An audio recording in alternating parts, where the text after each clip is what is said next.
Basumo Mbare, Sokononko Abidje, Iba Famale. Aujourd'hui d'abord, je démarre toujours avec Ousmane Sonko. Ousmane Sonko face à un parrainage africain. Mais avant tout, j'ai démarré un live précédemment, supprimé par Facebook, parce que je dois être en ligne à partir du 26, mais il y a des jeunes techniciens qui m'ont aidé. Là, je vais faire passer un message très rapide. Le Black Friday d'abord, je démarre par le Black Friday. Black Friday, après Black Panthers, ils nous ont ramené Black Friday, une journée qui consiste à vendre les esclaves de trop, les esclaves qui sont malades, les esclaves qui sont chétifs, les esclaves qui n'apportent pas grand-chose dans les champs de récolte. Ce même jour de vendredi, après Black Panthers, ils nous ont ramené Black Friday pour faire savoir que les grands-parents entiers sont à eux. Tous les grands-parents que vous voyez là, même Macky Sall appartient à ce Black Friday. C'est-à-dire l'Africain, l'esclave, se vend à bas prix. Et Macky Sall s'est vendu à très bas prix, car il a donné son cul. Là où le Mali reprend entièrement Kidal et le territoire malien entièrement, là où toute l'Afrique se prépare pour être debout, rester debout, être ensemble, c'est là où Alassane Ouattara et son petit frère qui pensent que l'Afrique se limite qu'au Sénégal et à la Côte d'Ivoire. Tout ça là, ça sera réglé lors des prochains CAN. Pour vous dire que ce qui se passe sur les parrainages citoyens, ces parrainages citoyens-là qui vont nous servir, nous, peuple sénégalais, comme il y avait des partis politiques affiliés à PASTEF, et j'ai des frères africains, comme les Béninois. Je salue une maman de passage, qui est une vraie panafricaniste, une opposante très radicale, qui a encadré ici beaucoup de jeunes. Que je salue le Ousmane Sonko de Bénin, notre opposant, qui a tenu tête à Patrice Talon, le chef de l'opposition béninoise, que je salue très bien. C'est pour cela que je viens de dire à tout le monde, vous les Sénégalais, vous les partisans, on peut bien sortir, faire le parrainage citoyen, oui, c'est logique, on va le faire. 4 millions de parrains, moi c'est ça que je demande sur 7 millions d'électeurs. Le minimum c'est 4 millions de parrains. Mais au niveau africain, comment faire? Faut-il pas créer des fiches où on va mettre la photo de Ousmane Sonko pour faire des parrainages symboliques au niveau africain? Au lieu de l'appeler pétition, mais des parrainages symboliques. Et qui vont démarrer par ici la diaspora, c'est-à-dire rentrer dans les foyers africains là. Tous les Africains, tous les jeunes, je vous dis, sans exception, ont l'intention de soutenir Ousmane Sonko. Tous les jeunes africains pensent que s'ils signent le parrainage, Ousmane Sonko va passer. Or, le parrainage, c'est pour diminuer nos candidats. Mais là, pour faire un parrainage symbolique au niveau africain, moi je lance un message solennel aux responsables de PASTEF. Après, je lance un message solennel aux responsables de PASTEF.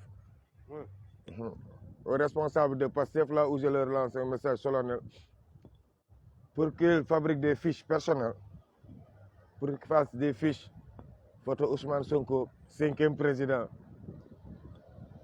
À travers l'Afrique, Ngagne Demba Touré, et au Mali, il y a des partis qui sont affiliés. Au Burkina, il y a des partis qui sont affiliés à PASTEF. Au minimum, il nous faut 10 millions de signatures en faveur de Ousmane Sonko. 10 millions à travers l'Afrique. Si on le départage au Sénégal, on aura 4 millions. Et à travers l'Afrique, je ne vous dis pas l'Afrique occidentale française, c'est-à-dire l'Afrique de l'Ouest. Je ne vous parle pas de l'Afrique de Macky Sall et de Alassane Ouattara, non, mais de l'Afrique. Jusqu'en Afrique du Sud. Ramener les fiches de parrainage symboliques. Et donnons la chance à tous les jeunes Africains, à tous les jeunes panafricanistes. Donnons-leur la chance de se sentir concernés sur le problème de Ousmane Sonko. C'est-à-dire, donnons-leur la chance de partager leur signature et de mettre leur numéro de carte d'identité et d'assumer leurs responsabilités en faveur de Ousmane Sonko. Donnons-leur la chance de dévoiler au peuple sénégalais leur propre visage. C'est-à-dire que l'Afrique a enfin compris. Les jeunes ont enfin compris. Les jeunes sont prêts à soutenir à tout prix les panafricanistes comme Ousmane Sonko, comme Assimi Goïta, qui est moi, mon président, comme Ibrahima Traoré, le général Tchani et tout le monde, mais c'est Assimi Goïta, notre leader. C'est lui, notre chef aussi. Dieu veut la vérité. Maintenant, en ce qui me concerne, vous, peuple sénégalais, les parrainages là, tout le monde a expliqué, j'ai déjà expliqué. La forme des élections, tout le monde a expliqué, j'ai déjà expliqué. Sans combat, Ousmane Sonko ne sera jamais candidat. Sans combat, Bassirou Diomaye Faye ne sera pas candidat. Sans combat, Tahirou Sarr ne sera pas candidat. Sans combat, Guy Marius Sagna. Je l'avais averti combien de fois pour dire que Guy Marius Sagna, si tu es assassiné, j'ai vu un poste où tu as mis Macky Sall, mais je regrette Guy Marius Sagna. Cette fois-ci, Guy Marius Sagna, si tu es tué, c'est le lobby maraboutique. Guy Marius Sagna, si ta vie est mise en danger, c'est le lobby maraboutique. Je regrette Guy. Guy, cette fois-ci, les lobbies qui se sont dit en bas que tout le monde sera président, sauf toi, Guy Marius Sagna, avec Ousmane Sonko.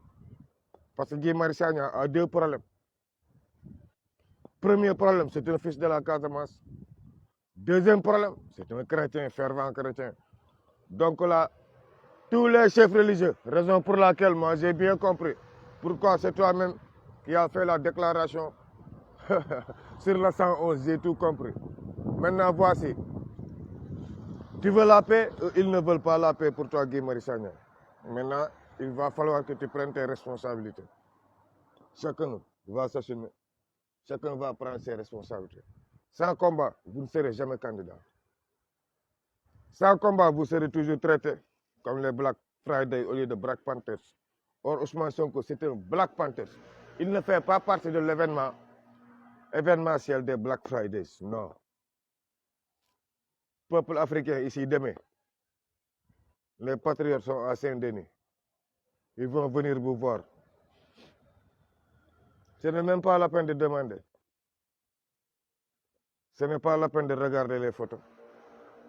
Ce n'est pas la peine qu'il vous explique, c'est Ousmane Sonko. Vous tous, vous devez signer pour Ousmane Sonko, point. Malgré que c'est Bassirou Diomaye qui est devant la ligne, mais vous signez pour Ousmane Sonko, pas pour Bassirou Diomaye. Vous signez pour Ousmane Sonko, pas pour Guy Marius Sagna.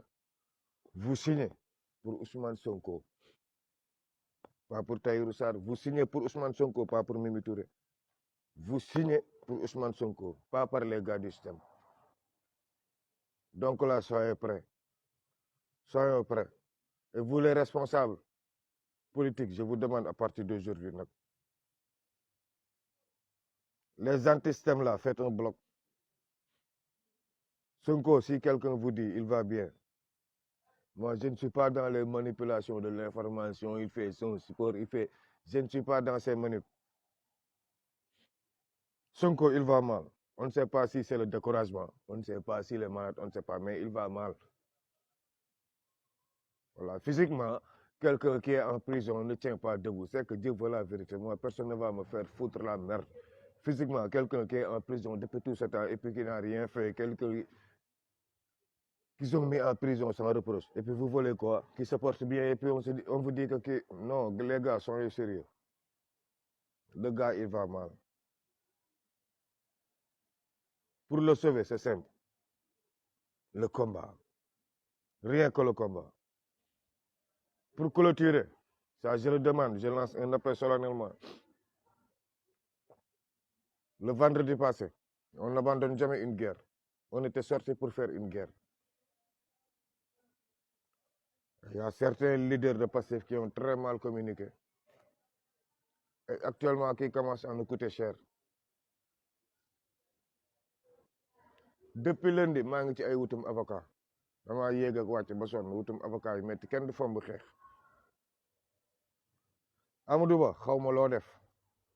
Juan Branco, je ne sais pas ce que vous avez fait, mais vous l'avez fait exprès. Parce que lii moom li ngeen ñu def da ngeen ñoo gaañ. Waaw, cette fois-ci moom, je suis en train de payer quelque chose loo xam defuñu ko. Ñun dañu gémmoon pour combattre, libérer Ousmane Sonko. Tey yéen tëj ngeen xale yëpp kaso. Ndax lan une fausse information boo leen divulgué. Gis nga seen 2 heures de temps boobu daf ñoo gaañ. Am na ñoo xam ba Pont Noir lañ leen jàppee. Léegi boo leen jàppee yan avocat ñoo leen di défendre. Ay avocat boo wax boo santee sant Joola baa nga jóge Casamance ñu jàpp la jiñ la manifestation avocat yëppay ruux ça je signe je persiste kooku moom kenn du ma wax loolu ma xamul avocat yëppay ruux Clédor ak ñëpp laa si yemale maître Clédor ak ñoom ñëpp laa yemale je défie quiconque jóge nga Casamance ñëwoon Dakar ñu jàpp la nii jiñ la manifestation ñëpp ay aju te loolu tey kan moo ñu ko coûté yow Amadou Ba yow la yow Juan Branco c'est toi qui nous a coûté ça.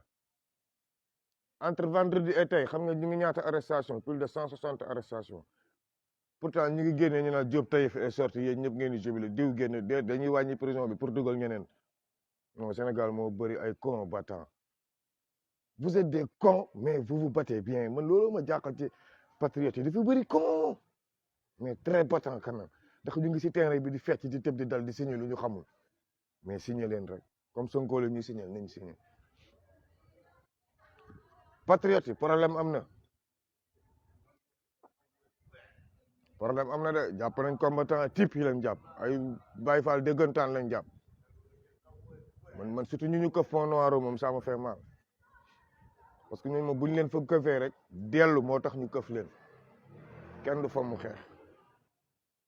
xeex bi ñu bëgg a jëm ni buñ ko fommee Macky Sall lekkuñu waaw bi pas Pastef gaañ nañ ma de moo tax dinaa jël tuuti pause seen manifestation yi waaw booy xeex nañu autant d'années booy xeex lañu lu ñu mën mais mu ngi nii tey ñu bëri daanu nañ si ñii dañuy ñàkk seen liggéey pourtant gore moo leen dugaloon ci xeex bi doon ay patriote comme yéen moo leen dugaloon ci xeex bi mais tey dañuy ñàkk seen job ñi si nekk homme de tenue moom bu ñu leen jugé ba pare waxuma la kooku jarul sax ñuy wax def na ba civil yee leen di jugé te su boobaa armée dina leen door 60 jours ñu doog a leen jugé kan moo ñu yóbboo lii yëpp